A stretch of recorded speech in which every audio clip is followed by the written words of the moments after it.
ఈ యొక్క పరిణామం అంతా కూడా ఆ కుటుంబ సభ్యులను తీవ్ర దిగ్భ్రాంతిలోకి గురిచేసింది. వరుసగా జరుగుతున్నటువంటి పరిణామాలు ఈ మధ్య కాలంలో కుటుంబ కలహాలు, ఆర్థిక సమస్యలు కానీ ఇతరత కారణాలు ఏమైనా కానీ వారు అసువులు బాయడమే కాకుండా అభం శుభం తెలియని చిన్న పిల్లలను కూడా బలి తీసుకుంటున్నటువంటి ఘటనలు వరుసగా జరుగుతున్నాయి.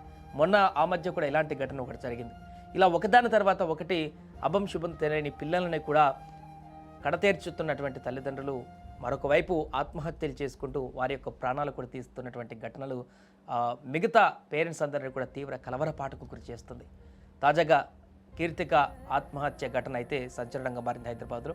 ఆ యొక్క కుటుంబం కూడా ఆల్రెడీ భర్తతో దూరంగా ఉంటూ జాబ్ చేసుకుంటూ తల్లిదండ్రుల వద్ద ఉంటున్నటువంటి ఈమె ఆలప్సడంగా తల్లిదండ్రుల ఇంట్లో నుంచి కూడా బయటకు వచ్చి ఈ యొక్క దారుణానికి పాల్పడడానికి కారణాలేంటి, భర్తతో గొడవ కారణంగానే ఈ ఆల్రెడీ గొడవలు కొనసాగుతున్నాయి కాబట్టి ఆ యొక్క మనస్తాపంతోనే ఈ యొక్క దారుణమైనటువంటి డిసిజన్ తీసుకుందా, లేదా ఇంట్లో కూడా మరలేదైనా ఇంకేమైనా డిస్టర్బెన్స్ ఉన్నాయా, లేకుంటే ఆఫీస్లో ఇంకేమైనా డిస్టర్బెన్సెస్ ఉన్నాయా, వాటితో పాటుగా ఈ అన్ని రకాల కోణాలలో కూడా దర్యాప్తు అయితే కొనసాగించేటువంటి అవకాశం ఉంటుంది. ప్రస్తుతం ఈ ఆత్మహత్య కేసుకు సంబంధించి దర్యాప్తు కొనసాగిస్తున్నారు పోలీసులు.